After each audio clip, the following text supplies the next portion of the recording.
Report coming live every Tuesday at 7 with Steve, Cat, Ryan, Amanda, and Eric. In the voice of NEW, Vince Berry.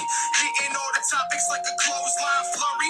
Turn up your speakers and hear them out. You can listen from your car, even on your couch. They too raw, who NXT? Handing out smackdowns, follow on IG. Plus, it's sponsored by TagMeADate. Go to YouTube and sub now for every update. It's all wrestling here.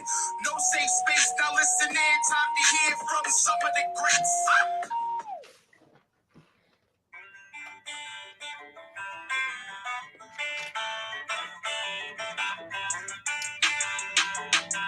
Yeah.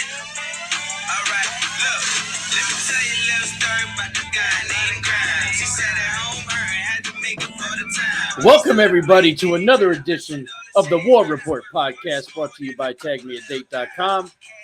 Not sure if you guys recognize it. It's a little Cameron Grimes action to salute him on a record-breaking win in his debut on, I think it was SmackDown, right? Beat Baron Corbin in a few seconds. 5 seconds. Yeah, crazy.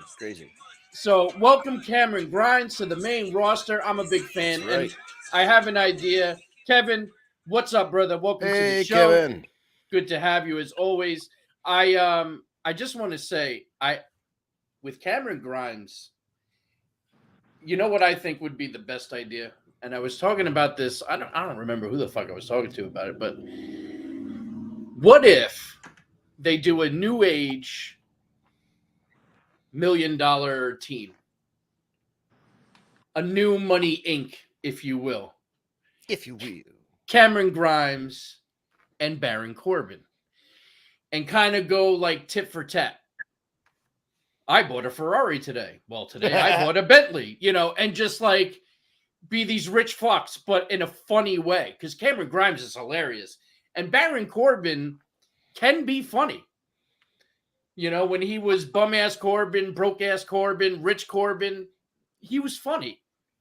So I don't know. I think that could be kind of cool once they get through this, because obviously Baron's going to want a rematch after that pathetic loss he took to Cameron Grimes. Yeah, there were precisely 2 points in time where this guy was over. One of them was when he was originally the lone wolf in NXT, and then the other time was when he was doing the broke rich as he loses his money, as he winning his money kind of deal. And that was it. Anything outside of that has been kind of a bust.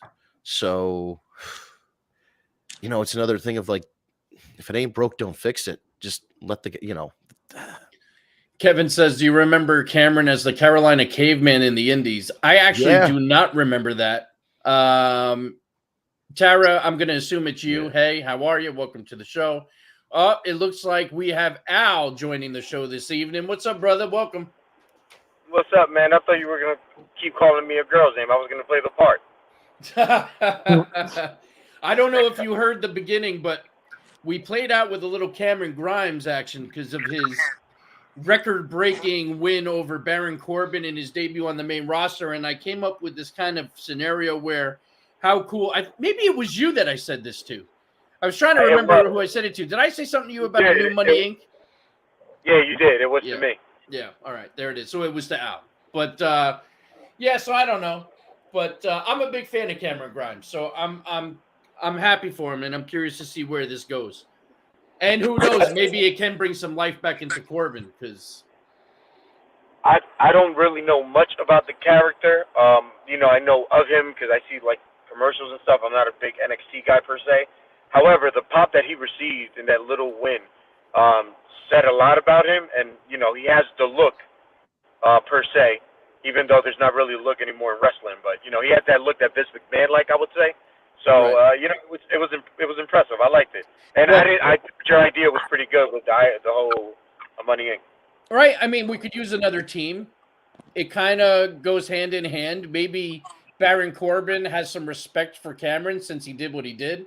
I don't know. With Cameron, just to kind of, and correct me if I'm wrong, but in NXT he was kind of this hillbilly from the from the Carolinas, and then he winds up somehow getting involved with Ted DiBiase, and then he won the $1 million belt, and then he became rich.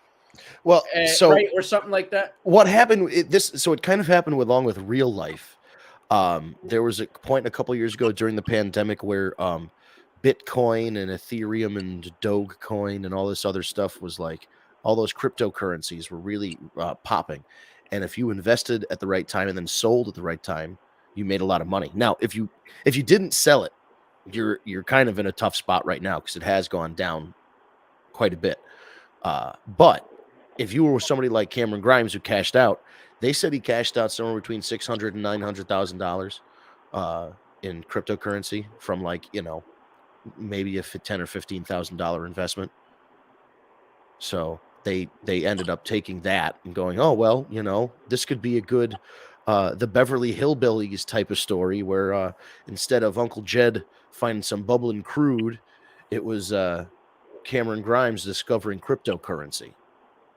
And he went to the moon. And that's a phrase that online investors like Reddit, Wall Street Bets, and stuff like that, and the Reddit cryptocurrency communities use. To the moon is a specific cryptocurrency trading and stock trading phrase.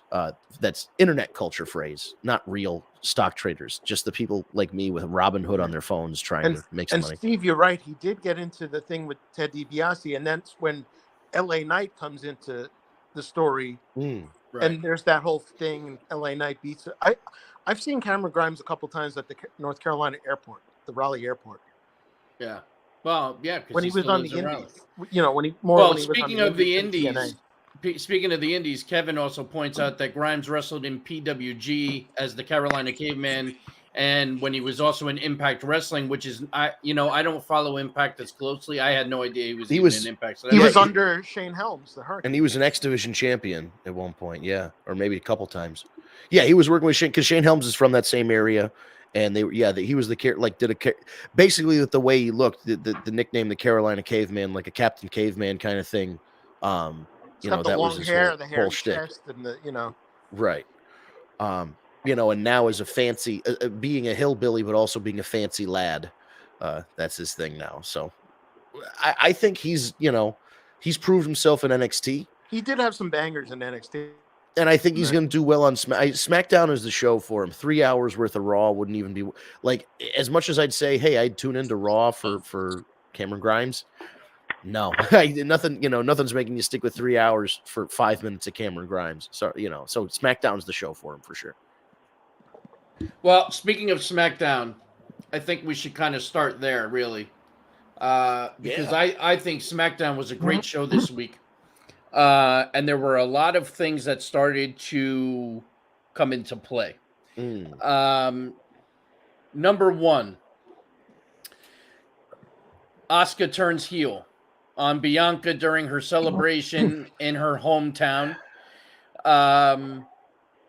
How do we feel about that? I personally am totally okay with Asuka being a heel again and continuing this feud as long as in the end Asuka goes over. Asuka needs a title run, and I think Bianca's time is running up. Don't disagree with any of that. The one question I do want to kind of pose to you guys is, wasn't Asuka already a heel? So why did she need to have another heel turn? No, she wasn't I didn't. Going into WrestleMania, she didn't come across as she wasn't a heel. It didn't come across that way to me. I don't know. Alignment wise, why wouldn't you say going into WrestleMania, if Bianca's the champion and she's babyface, that she should be wrestling a heel? Asuka? I mean, listen, there have been times where you have two faces that go after each other. Yeah. I mean, at the end of the day, they were the best two, Yeah. Although I think Asuka should have gone over at Mania. Well, 100%. At this point, knowing with the gift of hindsight and seeing what the last few months have brought, which is not that listen, the Io Sky match, fantastic. They could have had that match without the title as well. Just being in Puerto Rico and having the crowd be excited for it. Was kind of enough.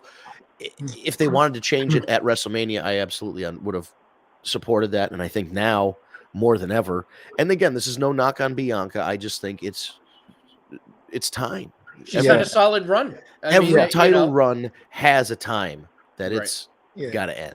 So Let me ask you guys this: now that Asuka's like officially heel, do you foresee a time where one or two of Damage Control, I don't know whether it's Bailey or the other two, turn babyface, and then we see possibly Asuka versus Io Sky? I think with Io the roles Sky. reversed. I think Io Sky is the one that's going to turn face, and I said that last week too. I think Bailey and I think that way even more now. Dakota stay together, and I think Io is the one that turns. You can see kind of hints to it too, week after week, like when Bailey's taking over the interview backstage. Just even some of the facial expressions from Io. I think that's the way it's going. Not to mention Io's response in Puerto Rico. I was just going to say that. I think that Puerto Rico match had a lot to do with it as well. Not just the response from the crowd, that does help, but also, going out there in a big spot and she's proving. Also, she's really good, and she does an amazing moonsault, and she's, wonderful and look, remember last year when we got Asuka and Io arguing in Japanese? I'd love to see that again, honestly. Yeah, except this time they'd be on opposite sides. Yeah.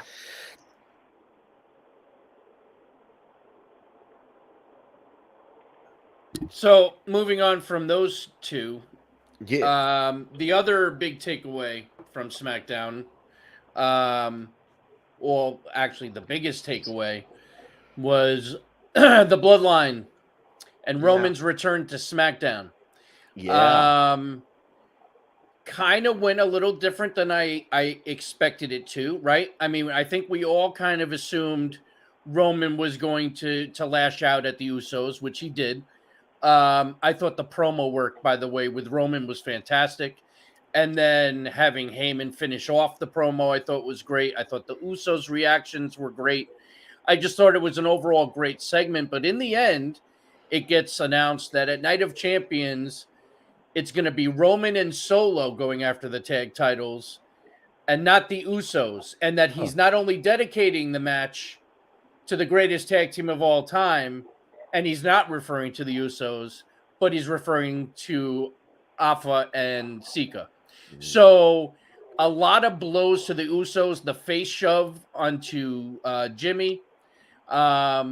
Just a lot of great things. The apology from Jay. Now, here's the question. Mm-hmm. Do the Usos cost Solo and Roman the tag titles, or are we going to finally get that visual of Roman Reigns holding 3 title belts? I want this title belt. I kind of want to see it too. I kind of want to see it if only to see the internet community explode. Yeah.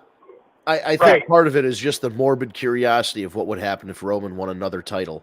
Well, you know what, too? And if you're listening to the show, I want you to type in, what do you guys think? Do you want to see Roman with 3 belts? I kind of want to see it go down. And it's funny.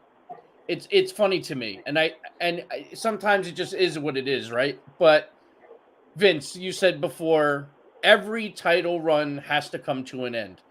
And we're sitting here acknowledging that we all feel that it's time for Bianca to move on, not as champion, because she's had a solid run.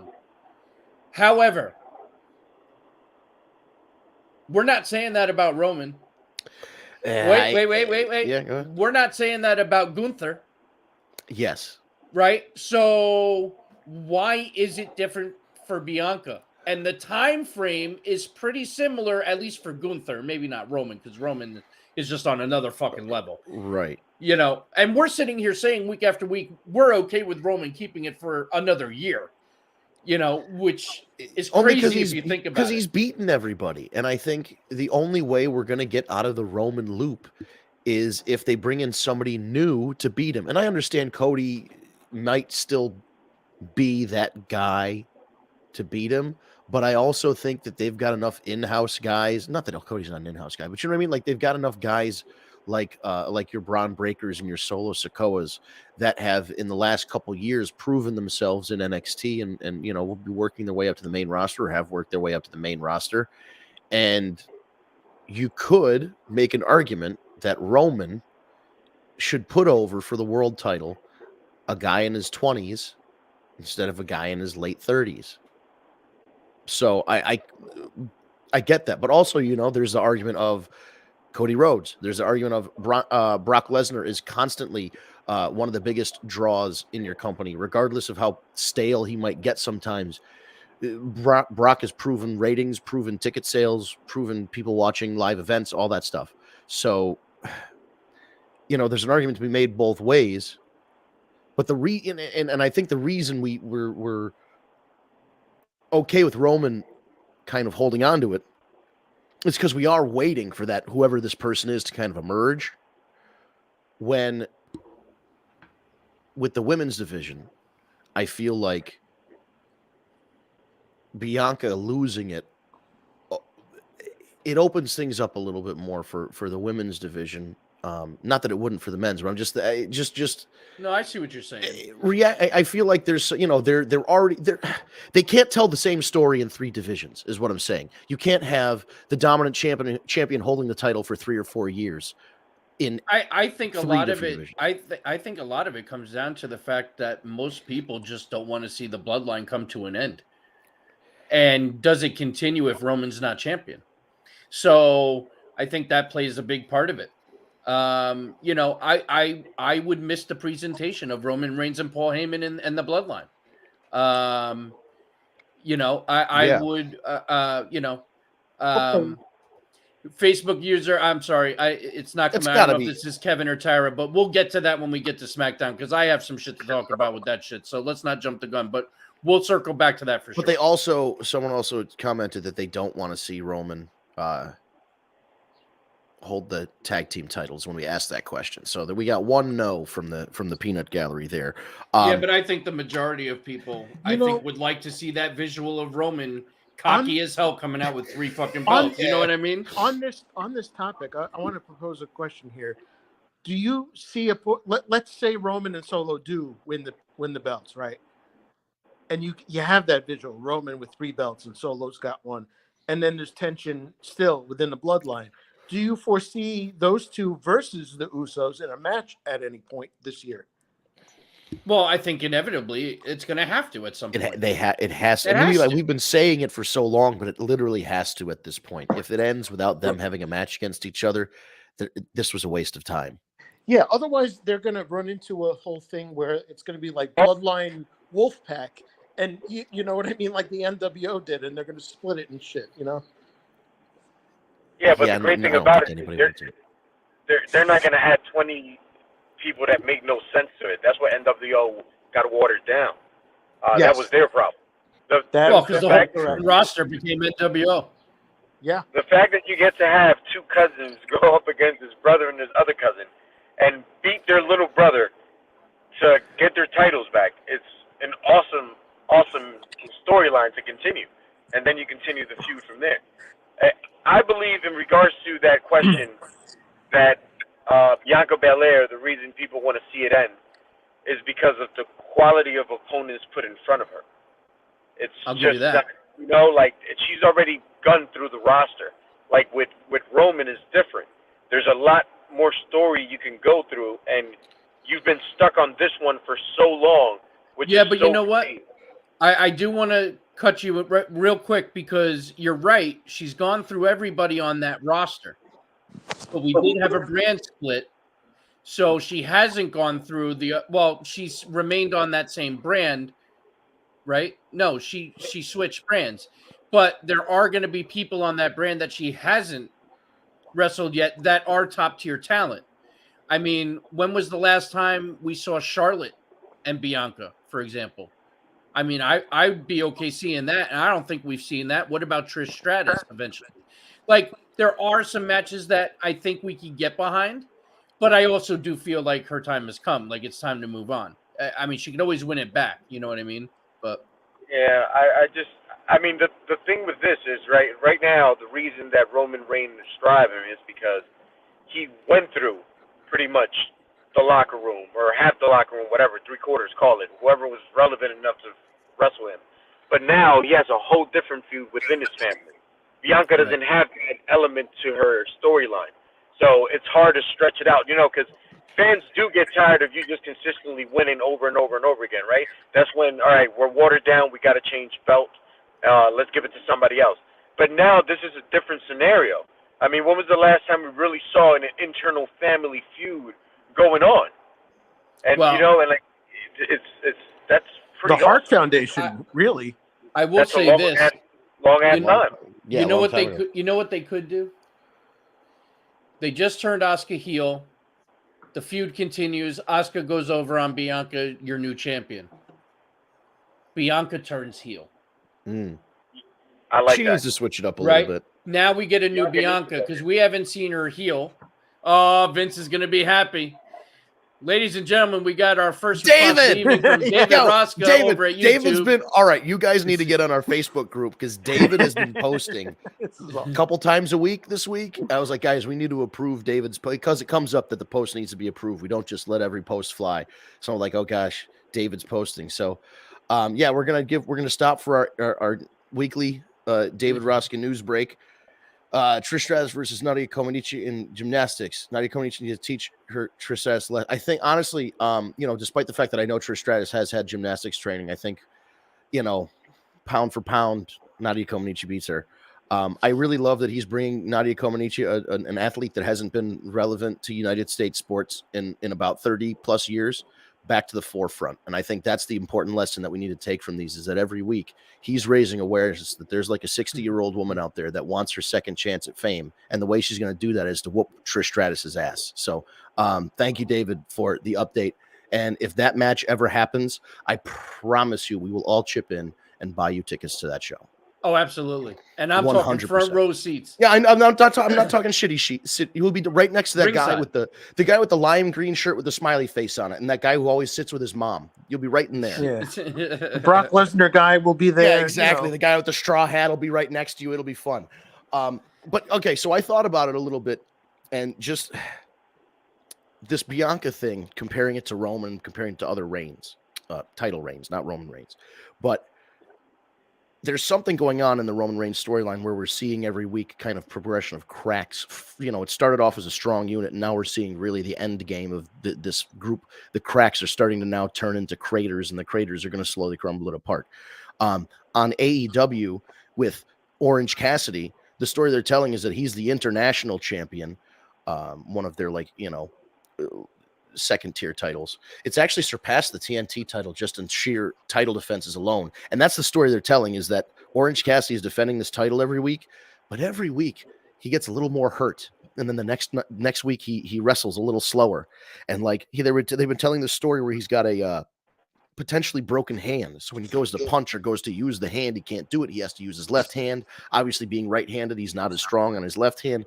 And and each week it feels like the challenger is closer to beating Orange Cassidy because he's slowly, the toll of being a champion is being taken on Orange Cassidy's body, and he's getting so tired and so beat up that eventually somebody's going to catch him on a bad day. Bianca hasn't had either of those things happen. Bianca is not involved with a faction of her own to see split apart. Bianca is not showing the wear and tear or the fatigue of a champion. I mean, even Roman Reigns now, he looks great. But you can, the way he presents himself is like, I'm so tired of this happening.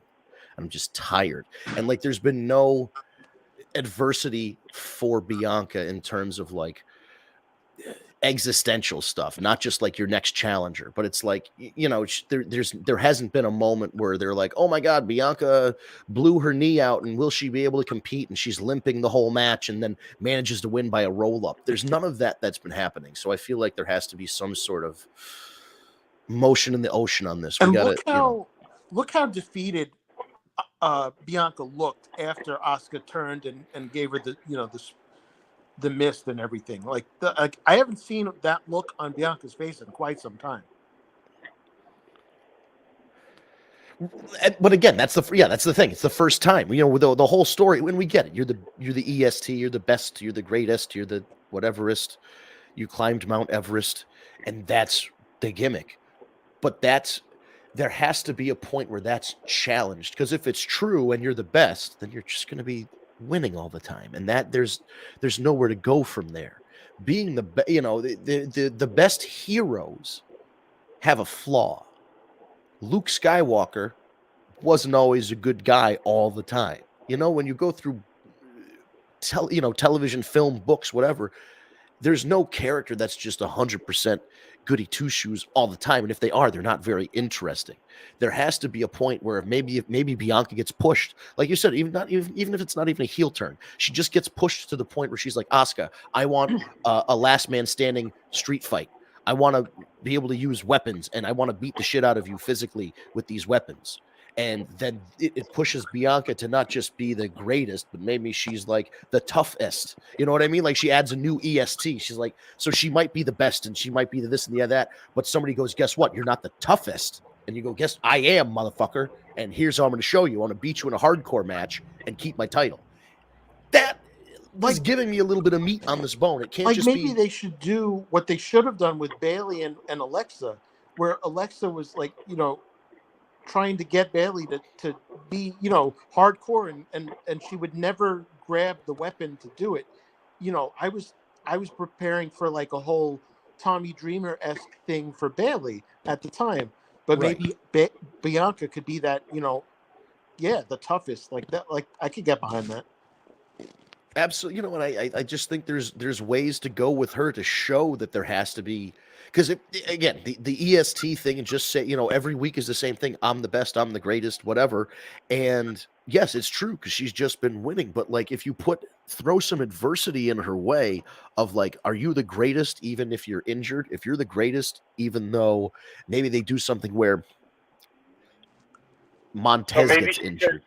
How about if she turns heel and she could be the angriest, the meanest, all that other. Yes. There you go. There you go. That's I like that. I like that a lot. I mean, I think that's what's due. I think she needs a turn. We haven't had her as a heel since she's come to the main roster. So I think it would be interesting to see how that plays out. I also want to pose this question. So we were talking a lot about what if Roman and Solo do to win the titles. Yeah. How do we feel about Kevin and Sammy potentially losing them this quickly after WrestleMania? And does that devalue the run at all? Quite honestly. It comes to my attention that since there's, they introduced this new world title, now it's going to be between Seth Rollins and AJ, which we'll get to. But with this in mind, what if they do a thing where possibly Kevin and Sammy end up keeping one of the sets of straps? Because they're on the opposite brand of Roman and Solo. But it's, at this point, the splitting up, that we're so far into this that anything short of both of those world titles on Roman's shoulders and all four of those titles held by whoever has them have to change together now. Well, the biggest problem too is we're so deep into this draft already. They still haven't told us what the fuck they're going to do with all these titles and how they're going to split them apart, which that should have been addressed at the very beginning of this draft. You're also already fucking with the draft because Paul Heyman was on Raw last night with a visitor pass. So what does that mean? All you have to do is get this visitor pass and you can show up on the other brand. So it's going to be the same fucking bullshit that it's been. They're not going to stay true to it. I give up. I tried. I tried. we were 2 weeks in. I tried to be optimistic, but I mean, I see the fucking visitor.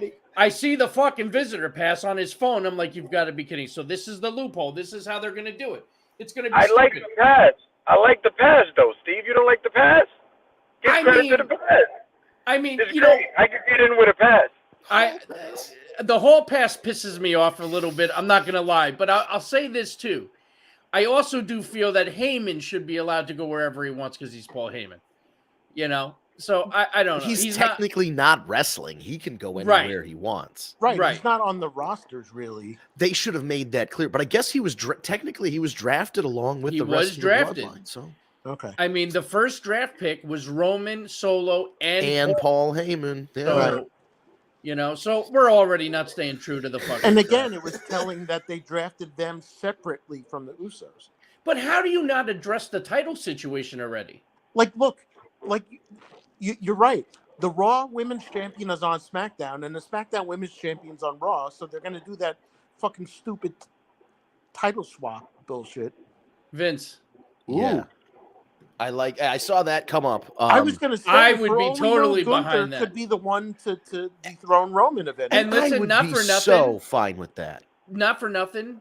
The reaction the crowd gave Imperium on his Raw debut, they could easily turn Gunther face. Yeah, I think you're right. I think listen, it's hard to, you can boo him for a certain amount of time because he's a bad guy and he's beating up the people you like. But at one point, you have to just respect that he's the baddest motherfucker in the game. Look at the match between him, Sheamus, and Drew alone could be worth the price of him turning babyface and the Imperium too. Yeah, absolutely. Oh yeah. Multi-man 3-on-3, whatever, brawling brutes versus Imperium kind of stuff, and throw Drew in the mix. I want to shift over to Raw. I like how everybody else is getting in on this. That would be cool, David. Thank you for, I love that the other commenters, because one's commenting on YouTube and the other one's commenting on Facebook. I love that. We want the interaction. This is great. We want the smoke. Oh yeah, and of course, Trish Stratus versus Nori Comaneci. I think it has to be 2 out of 3 falls. One has to be wrestling, one has to be gymnastics, and then I don't know what the third fall would be. Maybe like high dive or something. So listen, I want to talk about Raw.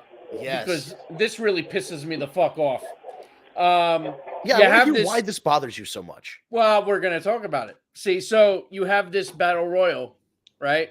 And over the top rules, of course, and the winner is going to challenge Gunther at Night of Champions in his first defense on the Raw brand of his Intercontinental title. And you've got people in that ring like Bronson Reed. You've got Otis. You've got, I could go. You got that big motherfucker from NXT. What's his Wagner or something? Oh, Von Wagner. Yeah, that guy. He's a monster. Yeah. You got all these guys, and Ali is the one that wins and is going to challenge Gunther. Now, listen, I am always down to watching a good ass whooping, and Gunther is going to hand him his ass. and it's going to be fun to see how Gunther just absolutely annihilates him. I mean, Ali will get some kicks in, but for the most part, Gunther's going to fuck him up. But really, that's who we're going with as the first true title defense for Monday Night Raw. This is no offense to Ali either. No, but I mean, I would have much rather seen Bronson Reed. Absolutely. Or, what are we doing? Ali? Somebody explain this to me, please. I think it's because of his religion or where he's from. Isn't this the one in Saudi Arabia? Bing, bing, bing. That's why. There it is. You know what? I didn't even think of that. Well, that makes sense. All right. Well, all right. Mustafa Ali and Mansoor get their annual big match. Despite that, though, there's no fucking way in hell Ali's going over. Oh, no, of course not. No. Could you imagine if that's the title change at Night of Champions? See, Holy I would be shit. very pissed off if that was the way Gunther unless he immediately won the world title after that. That'd the only way that would make sense is if they had to get the title off him so he could put the world title on him. But I'm sorry. It would not make sense at all in any scenario to have Gunther lose it to fucking Ali. Well, no. Yeah. And I think you're going back to your question about the Battle Royale itself or the over-the-top Rumble itself.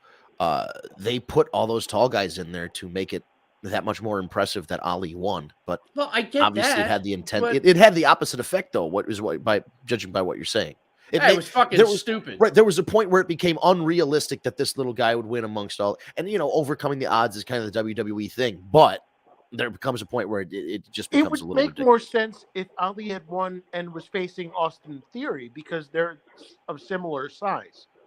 You know what I mean? And Theory's not on Gunther's level as far as like dominance. Ali is going to die in Saudi Arabia. I believe, but I think that's what it is. That's what it is right there, Steve. He is going to die. He's going to show how to get his ass whooped the best. Yeah, I mean, he'll sell the shit out of it. is going to look so horrible, and the fans are going to be so behind him, and they're going to give him an ounce of hope, like 10 seconds before the match ends, and they're going to end his life. That's what's going to happen. Or it's going to be a fucking like 30-second squash. And Gunther's just going to kill him. Could you imagine what the crowd would be? It could also lead to more things towards Gunther's face turn, where like it's a whole Gunther's gonna kill you type of thing, like Joe or Taz or someone. I'd be okay with that, but you need to keep Imperium together.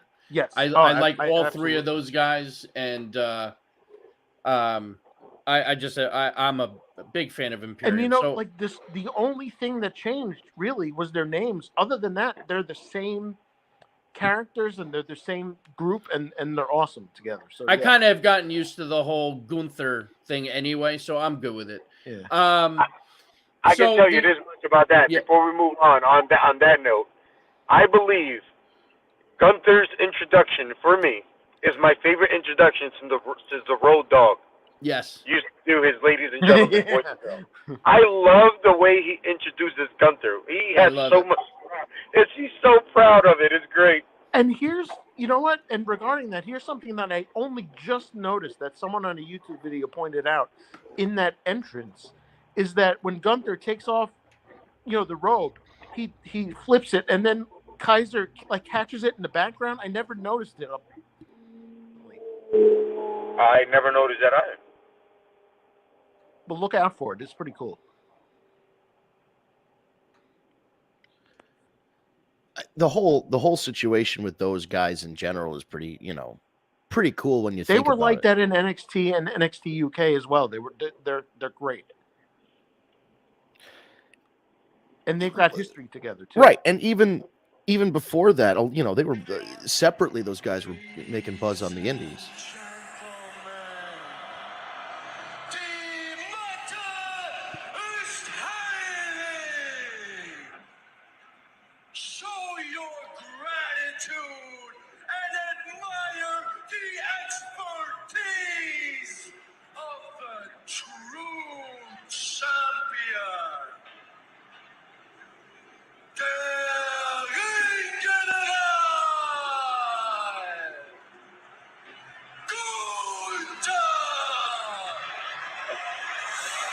Even the way he just says "Ring General," like he's the European Road Dogg. You're right. That's he's fucking awesome. Ring General.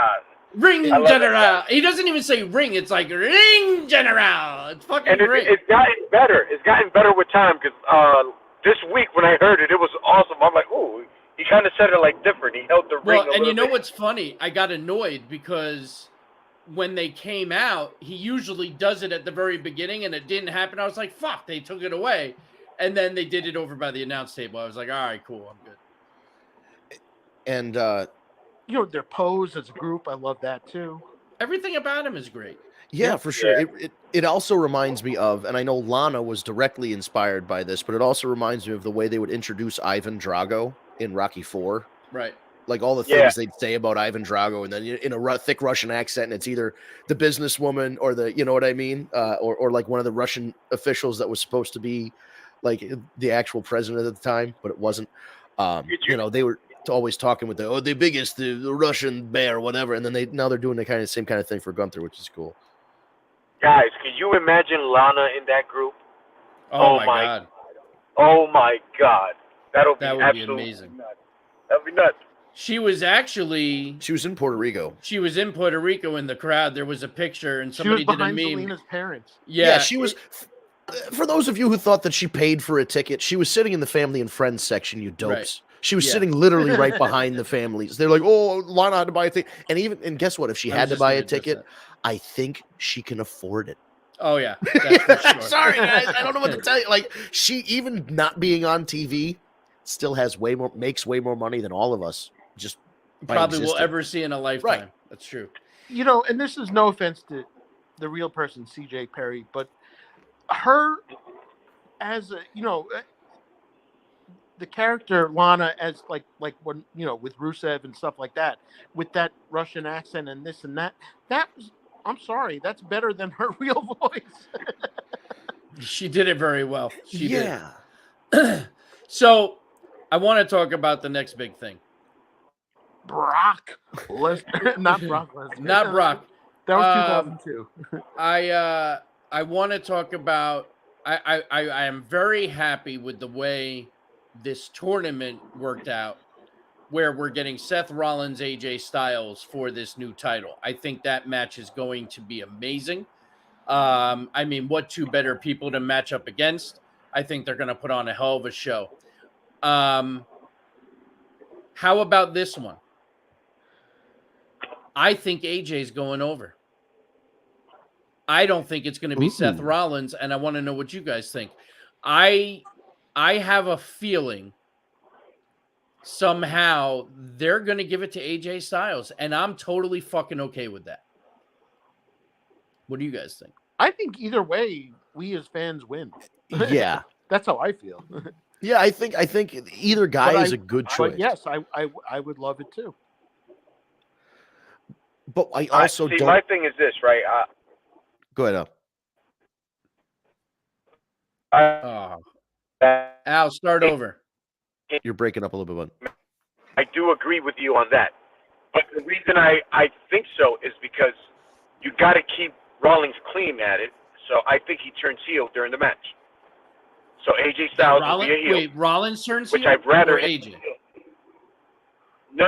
AJ turns heel and wins the match. Oh, and You know, like wins. Rollins is about to win it, and AJ one way or another. Yeah, like a teammate comes out or somebody in the OC, or something happens. You know, they might not come out with him, but at the end, you know, like the Usos do come out and help him win, and he goes over, and now he's a heel. I can see that happening, and you protect Rollins because I really hate to see Rollins lose clean. I hate to see him lose clean right now. He's way too hot of a wrestler. If AJ didn't come back, I have to say put it on Rollins. I mean, I'll put it on Rollins. I would rather that, but I have a feeling that AJ's the way they'll go. Yeah, I actually would rather AJ. Like, if I had my pick, I think I'd rather see AJ go over now. I think AJ's got a lot less time left than Seth does. So I'd rather see somebody like AJ get another run. Yeah, but I also think that I don't know, dude. I feel like this is another thing that was like Cody's coming back and winning the Rumble and challenging Roman Reigns at WrestleMania. It's like we heard about this tournament. The immediate thing we heard was it's going to be Seth and AJ, and I think as the guy, I absolutely, as somebody who watched Impact, TNA, whatever it was at the time, sometimes a lot more than WWE during that run of like 2006 through maybe 2005, 2006 through like 2009-ish, where they were really, really hot. And I appreciate AJ Styles, and he's the man, and he went through New Japan and then got him, you know, finally after all these years, finally got to WWE. And I would not one of be the mad at him few holding the title. One of the few that made a name for himself before ever getting to the WWE. And that says a lot. I know this is out of left field, but after that promo that he cut from his gym, I kind of want to see Edge get it. Yeah, you know. I mean, Edge is out. Edge is out, but Edge could always be, you know, the story Edge wants to tell doesn't have to happen now. It can happen whenever they feel like putting a title on him and then saying, all right, this is it. Whoever beats him, he retires. So Seth or AJ could win and go down the line. They're taking that idea from Impact Wrestling because Mickey James was doing that. I'll retire when somebody. Yeah, I mean Flair did it too. You know, there's a couple people. Unfortunately, Mickey ended up getting injured, so she didn't end up losing the belt. I know that's herself, which is a shame. Oh, by the way, regarding AJ, what about that match between AJ, Edge, and Rey Mysterio to get to this point? Very good match. Phenomenal match. Very good. Yeah, and then the triple threats are hard too. Triple threats are hard to kind of put together and make interesting in a way that's not just one guy kind of falling out of the ring and being in a coma for 5 minutes, and then somebody else the other two guys wrestle, and then one guy falls over and the other guy mysteriously magically wakes up just in time.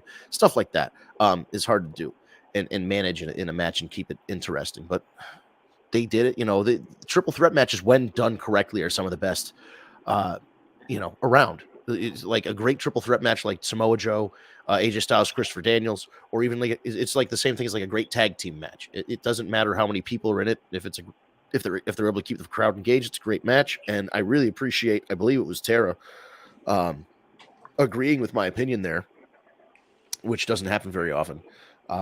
About I assume it's about either guy being the right choice and how AJ did a lot of this stuff and came up, but also acknowledging that Seth is kind of the hot hand right now and the guy on Raw. So if they want to just reestablish Seth Rollins as the guy, because they sing his theme music and all that stuff, then you give him the title. If you think Seth's already over enough and doesn't need the title, you give it to AJ.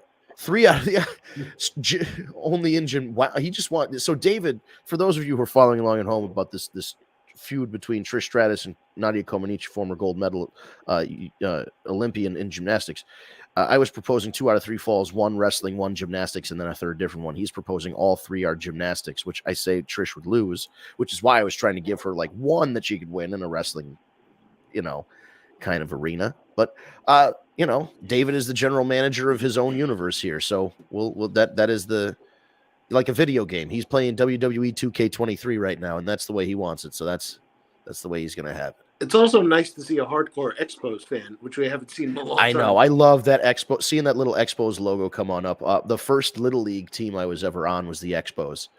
So it's kind of cool to see that come up from when I was like 5 years old. I got 2 more things I want to talk about getting to the top of the hour. Number 1.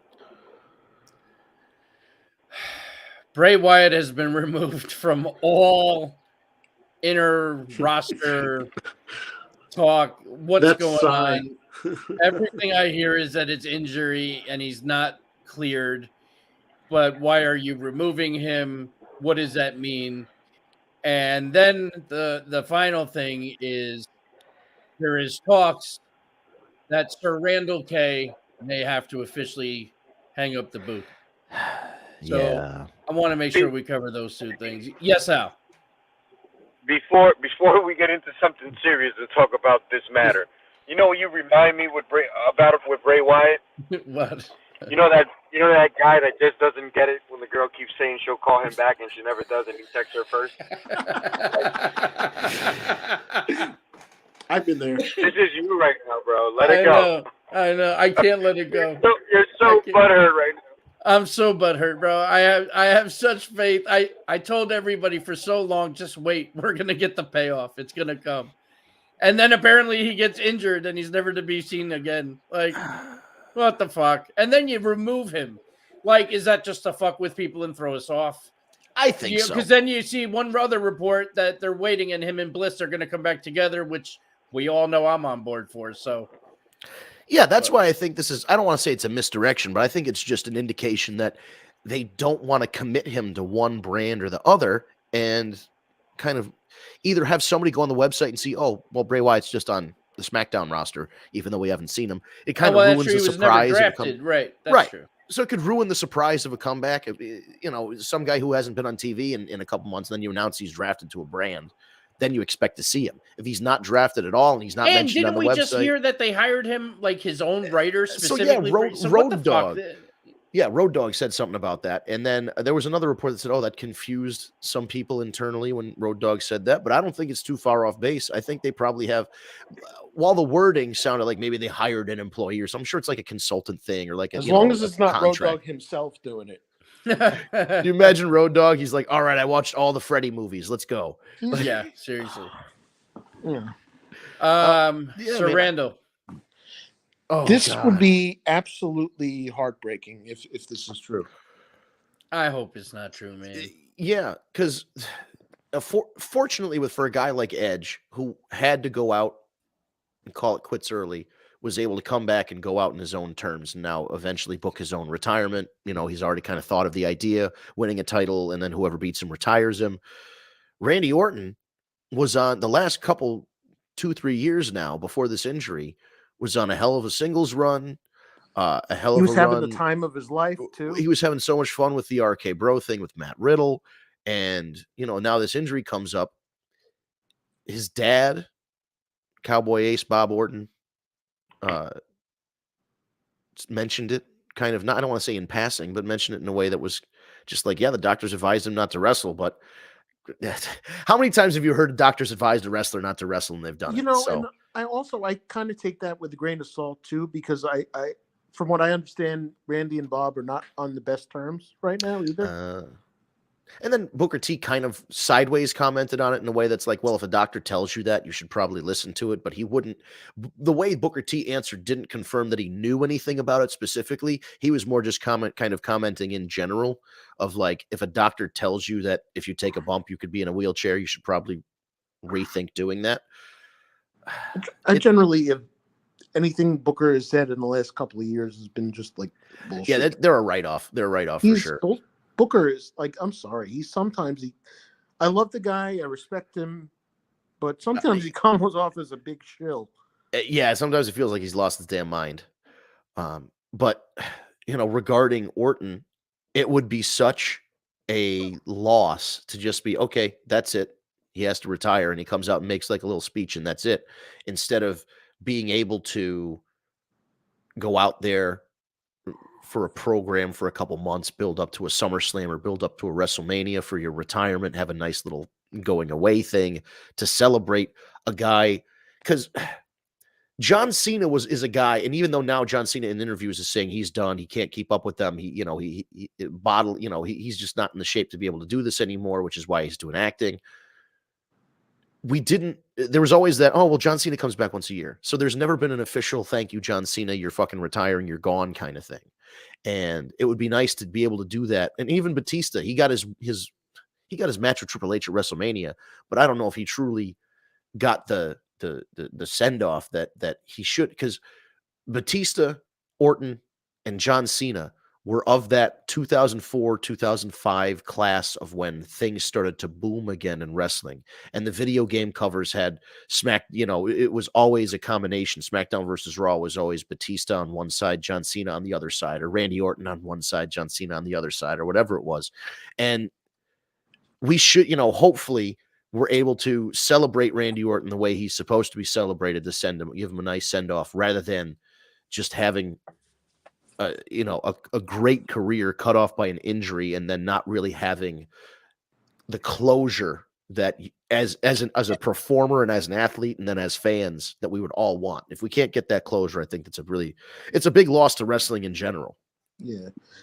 Steve, real quick regarding this, because I know you're a huge Orton fan now, and I think you may agree with this when I say that if you really think about it and envision like the perfect wrestler who does everything great, Randy Orton comes to mind, wouldn't he?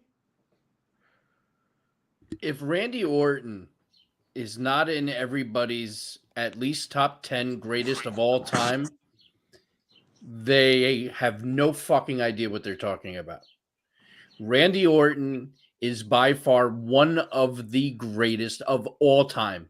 On the mic, in the ring, any kind of situation, heel, face, faction, tag team, he's done it all. Look up his fucking stats. And he's far surpassed his whole family combined, honestly. 100%. 100%. He is one of the greatest of all time. I'm just saying that's how good Orton is. And there was even, so I understand, there was a point in time where it seemed like Randy Orton and John Cena, that match, main evented Raw, SmackDown, pay-per-views for what felt like 50 years straight. And maybe, there were some times where I was absolutely sick of that feud, for sure. But there were times when Orton and Cena was the hottest program by far. There were times where Orton was the hottest, even though you had John Cena and Batista, you had this kid who kind of got pushed into the world title a little too early. And then people were kind of like, I don't know if he's got it. And he turned it around and when you had two of the biggest acts in history, Batista and John Cena, who've both gone on to be huge movie stars in the vein of The Rock, he was getting reactions. He was getting reactions again. He punted Stephanie McMahon in the head. He kissed her. He had his feud with Triple H. He RKO'd every single legend. He spit on Mick Foley. He wrestled in a hardcore match against Mick Foley. Like, he really did do everything you could imagine to do it. If you were a WWE superstar and you wrote it all down, what I want to do if I was a WWE superstar, he checked all of those boxes. The only one he hasn't checked yet is Hall of Famer, and that's a guarantee. Yeah. So that's just one more. He'll eventually be a Hall of Famer, but it would just really suck to have to hear, like, if 2 or 3 weeks from now they go, oh, yep, MRI came in, X-rays came in, Randy Orton cannot wrestle anymore, he's done, and then he comes out on Raw and gives a retirement speech. That would be a tragedy. Listen to this, okay? Randy Orton is a 10-time WWE champion and a 4-time World Heavyweight champion, making him a 14-time world champion. Yep. He was Baltimore Sun Wrestler of the Year in 2009, most appearances on a pay-per-view for a male WWE wrestler. He was the OVW Hardcore Champion twice, Feud of the Year in 2009 on Pro Wrestling Illustrated, Most Hated Wrestler of the Year in 07 and 09, Most Improved Wrestler of the Year in 2004. I mean, that kind of shit keeps going. 10-time champion, 14 times, 1-time Intercontinental Champion, United States Champion, World Tag Team Champion, 2-time Raw Tag Team Championship, 1-time SmackDown Tag, Money in the Bank winner, winner of the Royal Rumble in 09 and 17, 17th Triple Crown Champion, 10th Grand Slam Champion, Slammy Award winner twice, and Rivalry of the Year in 2020. If that doesn't make you one of the greatest of all time, I don't know what to tell you. I know wrestling, which is something I don't like about the Hall of Fame aspect of it, doesn't have first ballots. But if somebody says first ballot all over them, is Mr. Randy Orton. Yeah, definitely. And one last thing here. Let's say Orton has to retire, but he can muster out one last match. All right. Who do you propose that opponent would be or should be? Who it should be? Well, it should be John Cena. Wow. True. In terms of should, it should be John Cena. In terms of who it would be or could be, Roman Reigns is a great choice, or Seth Rollins, if he has that. Make it one of those things where he's trying to still reach Ric Flair's world title record, since him and Cena are the only two that are close. I'd also like to revisit Orton versus AJ Styles, because we kind of that could be a great one too. We as a WrestleMania crowd kind of got cheated in that match when we were there because of the fucking lights in our eyes the whole time. Eric, I was almost PTSD. I was almost over that. I'm mad all over. I feel the feeling came back in my face after that. Oh my God. That was probably match of the night. Wrestling quality wise was probably match of the night, and we couldn't see shit. Missed the whole fucking thing. The whole thing. And we missed other stuff too, but that was the worst of it. Yeah, fuck shit. But if Randy Orton retires, Roman Reigns is a great choice. AJ Styles is a great choice. Seth Rollins is a great choice. There might be other ones on the roster, but I think, obviously the other two that will not happen or very, very, very, very, very, very improbably happen would be Cena or Triple H, because those are the only other two guys that were really, associated. When you think of Randy Orton's feuds, you think of Randy Orton, Triple H, or Randy Orton, John Cena. So those would be nice, but what about Edge? Double retirement match. Oh, yeah. You know what? I forgot. Him and Edge had a lot of history, rated RKO and feuding with or against each other or whatever. Yeah. So that's not a bad idea either. Those two guys could still go. Have we ever seen one of those, like a double retirement match? I don't think so. That'll be cool. Both of them leave their boots right in the middle of the ring and walk out together. That's kind of what I was hoping for, like Undertaker and Sting at a point. Oh, I know. That would have been nice for both of them to retire. Or Undertaker and Kane. Undertaker and Kane, I always thought should have a double retirement match where they're like the Brothers of the Destruction beat up somebody and retire. Get into the comments. I'll tell you what. Now that we're seeing this comment on Shawn Michaels, if Shawn Michaels was able to do it again, Michaels would be a great opponent also. Yeah, but he's getting a But little long in the it's tooth. not happening. But yeah, if when Shawn Michaels lost his smile, that would be if Randy gives a retirement speech. That's how they would feel about it. And then the matches, some of the suggestions we threw around, great suggestions. Well, thank you for, we're thinking, we're trying to think ahead here, especially if it comes to the fact that Orton has to retire. I mean, who But at the does end it of the day, we're all saying that Randy Orton is one of the greatest of all time. for It sure? cannot be disputed. And I hope he's not retiring. And yeah, and we're hoping for the best, Yeah.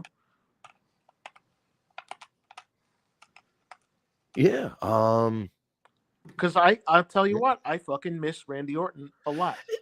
And he could have added a lot to this. He could have added a lot to the bloodline thing. I think there was still a lot more legs to RK Bro, whether they were together or whether one of them turned on the other one, or whether one of them was going after the bloodline. So it was like a Sammy Kevin thing. There was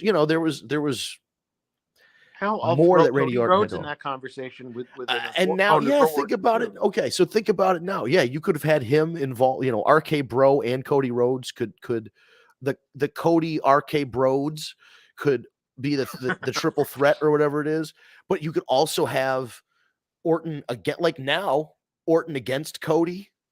You were legacy, you were my protege, you were like my young boy, all this stuff, and now I have to come back and show you what's up. Well, it's definitely not going to be DiBiase Jr. Dude, look at this, based on recent events.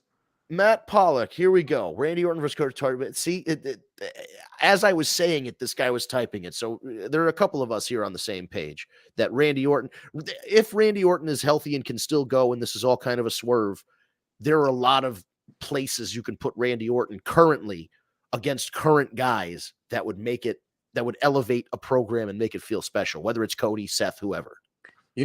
Somebody that I would love to see him wrestle, but obviously it's too late now. What's his name? Oh my God, Damian Priest. Oh, okay, yeah. I think I saw that kid live. That man, I don't know how old he is. He's old, man. He's older than us, I think. Oh yeah. Well, yeah, I think he got started later. He's getting close to 40. To be that athletic at that tall of a man, that was pretty impressive, man. He could put up a good fight, and I like him. I like him on the mic. He's not bad either, and he's getting better. He's getting better. I remember him in Ring of Honor as like Punishment Martinez. He was great. He was always great. He's fantastic. Yeah. And that match with Bad Bunny catapulted him to main event status.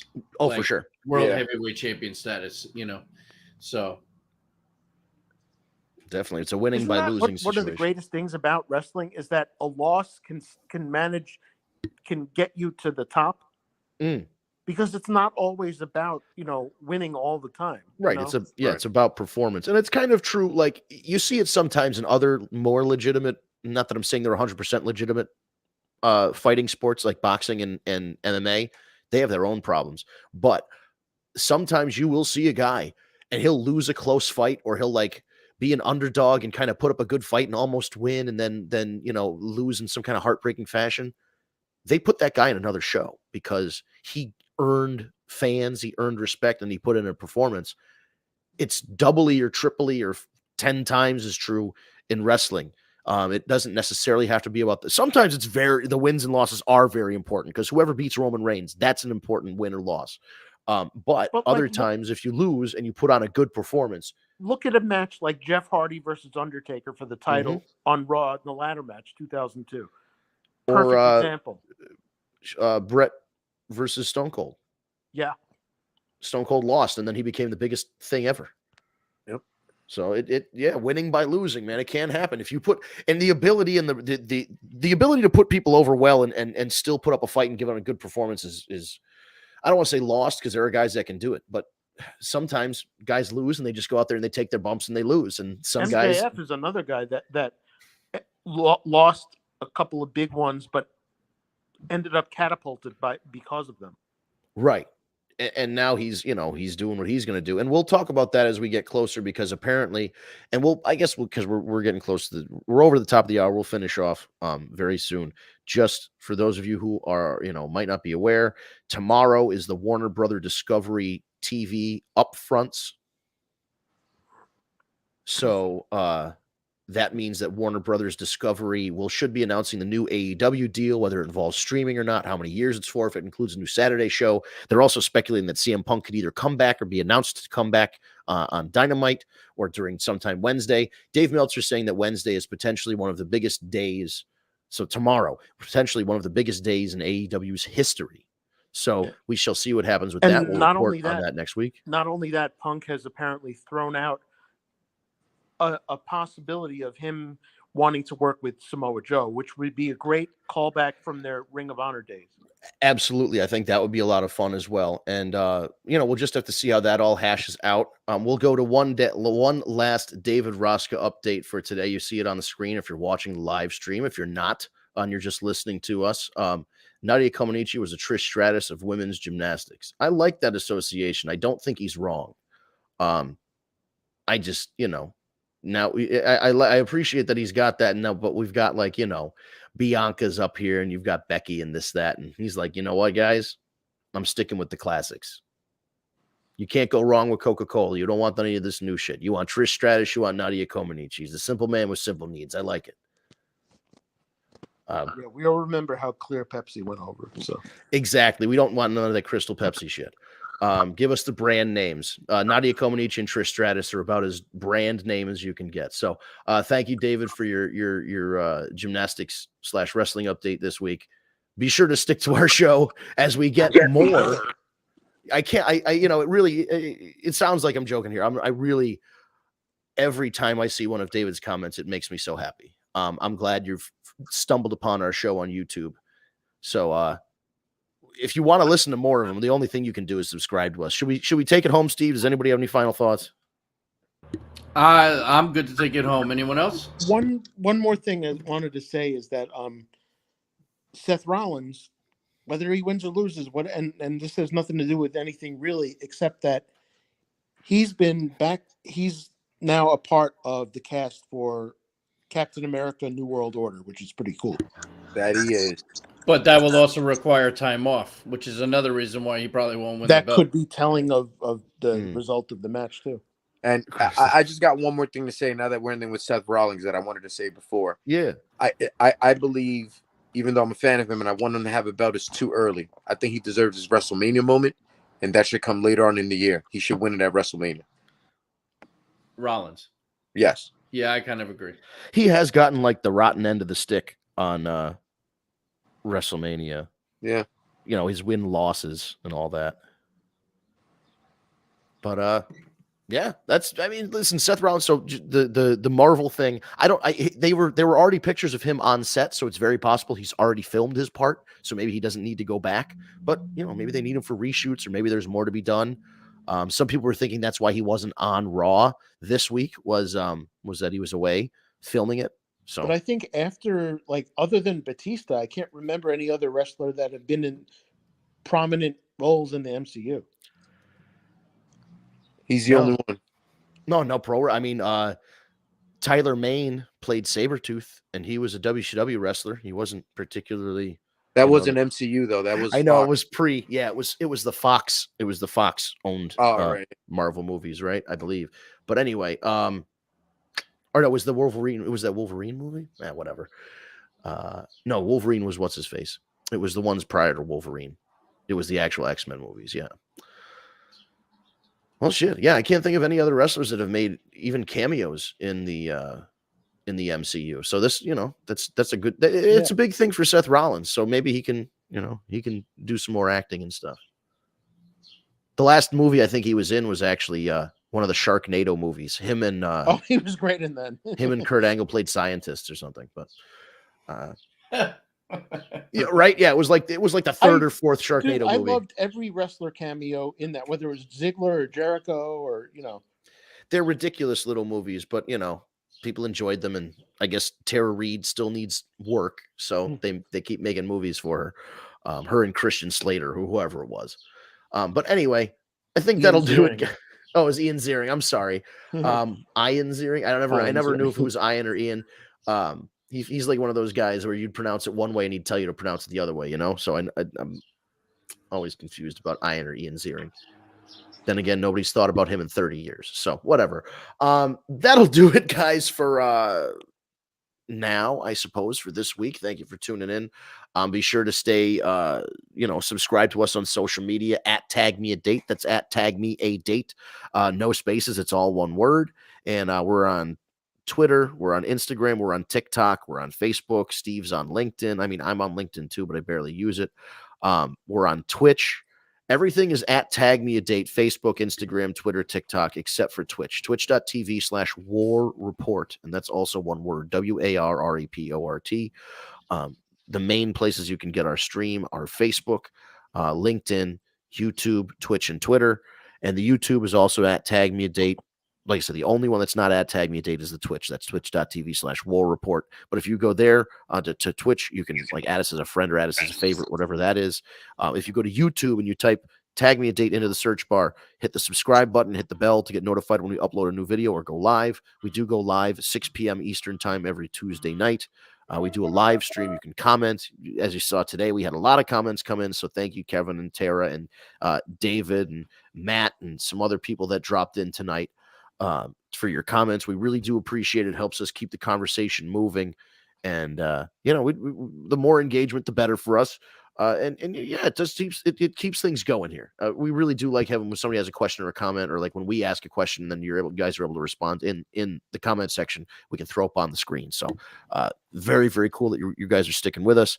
And in general, just tell your friends, let them know, share the videos, share the links to the live streams. And, just spread the word. Wrestling fans, if you've got wrestling fans in your life that haven't listened to this podcast yet and they need a new podcast to listen to, throw them a link. Let them know that we're just, lifelong wrestling fans that all got together a couple years ago to start podcasting. And the more in the community, the merrier. Last thing, if you prefer the audio version instead of the video version of the podcast, you can go to your favorite podcast apps such as Stitcher, SoundCloud, Spotify, Google Play Podcasts, or Apple Podcasts. Type in the War Report or TagMeADate in the search, and it'll come right up. If you do search the War Report, there are two podcasts called the War Report that both discuss pro wrestling. But if you look at the graphic and the description of the podcast on the app, it will say TagMeADate on the graphic. It will say TagMeADate in the description. It'll say a couple of our names. You'll know it's us. So hit subscribe. And usually that audio MP3 is uploaded within the hour we go off the air. So between 7 and 8 p.m., it gets ripped and uploaded. And you can get it right on your mobile device, your tablet, whatever. And you can take it with you in the car or while you're doing laundry or whatever it is that you do throughout the day. So just want to thank you guys for sticking with us. Again, thank you everybody in the comments this week. It was great having everybody chime in. And I mean, there were a lot more comments this week than usual. So we very much appreciate that. We'll be back for another round. We'll chop it up next week. We'll have a lot more to talk about WWE, AEW, and everything else beyond that. Thank you guys for tuning in. We will see you next week. Have a good one, everybody.